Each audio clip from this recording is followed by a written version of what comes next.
I went to the Twitter sphere and asked y'all, man, hey, what are some big what ifs that you're mulling over heading into the semifinals?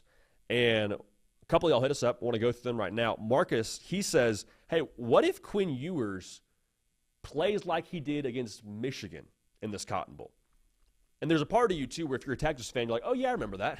It's felt like a long time since we've seen that Quinn Ewers, even though he did have a great stat line against Arizona State. Let's look at what he actually did in that game, though, from a box score perspective. 24 of 36. And not terrible. I mean, not necessarily lighting the world on fire. 3 touchdowns. Nice. Like to see it. 246 yards. The snapshot of Quinn Ewers in the Big House comped with that stat line feels like two different things. So where I arrive at with this whole discussion around Quinn Ewers and like that game versus what he could be, the difference to me in that game versus this Texas offense right now is you had real deal control over your motor. And I want to be clear here. Michigan, did they finish the year how they wanted to finish the year? No. It was kind of underwhelming in a lot of sense. That defense still, I believe, has like 3 first-round draft picks. So it wasn't like this was some slouch of an operation. Quinn Ewers went into that spot, put up those numbers. Texas offense did, from what I could gather, essentially whatever they wanted to. They had real deal, again, control over their motor offensively. And when you have the motor that Texas has with all those skill players from Gunnar Helm to, I guess Isaiah Bond was healthy in that game. We'll see how healthy he is going forward. Matthew Golden, the way that he's come on, Ryan Wingo, like there is enough skill for Texas to win this football game. Make no mistake about it. Now, it'll be a battle. I don't think Texas at their very best guarantees a win, but it gives you a good chance to win. But Quinn Ewers was so dialed in control of the offense to where you weren't having to call things around him. You weren't talking about Quinn Ewers as a governor on the offense. That's kind of been the discussion as of late. And it's funny to say that because he went for over 300 against Arizona State. But you look back at just the way that those games have felt. It's been very stop-start. It's been Quinn Ewers, the game manager. It hasn't been this, we're Texas, all gas, no brakes, we're about to get after you. They were that against Michigan. And so I'm not sitting here telling you I have the answers for Steve Sarkisian or Quinn Ewers as to how to reverse engineer this thing and get back to that kind of a space.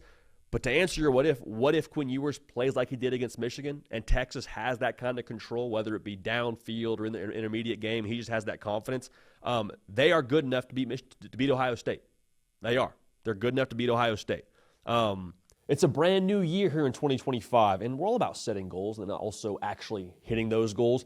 That's why I want to talk to you today about our sponsor, Huel, spelled H-U-E-L, the global complete nutrition brand trusted by millions.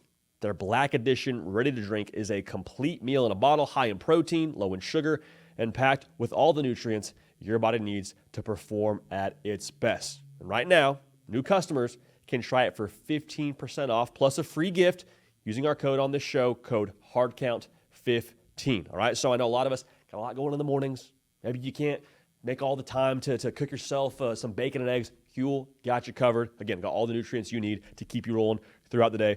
Perfectly balanced meal designed by experts to provide all the nutrients that your body needs. So that's 15% off plus a free new gift for customers with the code HARDCOUNT15 at Huel.com. Start your year off strong, unlock a healthier, easier way to eat with Huel, nutritionally complete meals in minutes so you can focus on what really matters. Again, that's 15% off plus a gift for all new customers using code HARDCOUNT15. And the reason why this is important is for Quinn Ewers to play well and to play at that level, it would make Texas two-dimensional again. Because they've been a run the football kind of operation as of late. And that's not really what you thought you would be going into the year. Like, you knew that Steve Sarkisian wanted to run the football. Like, that's his MO. I believe he's had a 1,000-yard rusher, some ridiculous frequency across his career. It might have been almost every single season. So you knew they were going to run the football. But that wasn't supposed to be, your fastball. It wasn't supposed to be the go-to. It is right now for Texas. And some of it's an identity thing. I think some of it is a necessity thing because you aren't getting the Quinn Ewers from Michigan. You aren't getting the Quinn Ewers that you thought you would have at SEC Media Days. And so when you talk about what they would need to beat Ohio State, what I just said, you can't be one-dimensional against that Ohio State front. You can't be a team that just lets Caleb Downs trigger downfield and you let Ohio State line up pretty much essentially in, a 2-yard cushion like they did against Tennessee. Ohio State was not worried in the slightest about Tennessee throwing the football downfield. Why? Because they knew that Nico Iamaleava, for better or for worse, was not going to beat them through the air. Some of that's betting on your personnel if you're Ohio State. Some of that is you daring the quarterback. I think we could see that same game plan from Ohio State when it comes to how they try and play Texas. So I don't need this crazy stat line from Quinn Ewers. I don't. I don't need 300 yards. I don't need 5 touchdowns. I don't.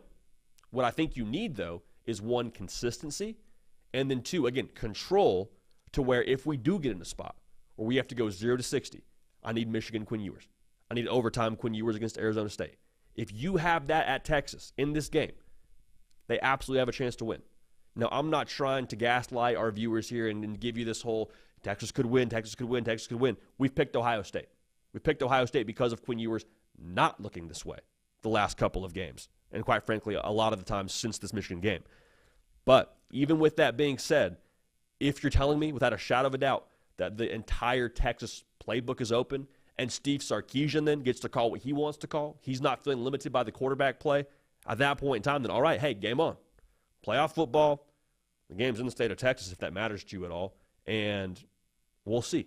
We'll see. It's also worth noting now, Quinn Ewers, some big game experience. The only quarterback in this playoff that has playoff experience. Worth noting. Worth noting, but a very good what if. We appreciate Marcus reaching out and bringing the juice there with that what if, because I think that's honestly a what if that a lot of Texas fans are asking right now to themselves. Like, hey, if we could find that horsepower again, could find some downfield, vertical presence where we can really dial it up against any defense, like, okay, maybe just maybe now, boys feeling a little bit frisky.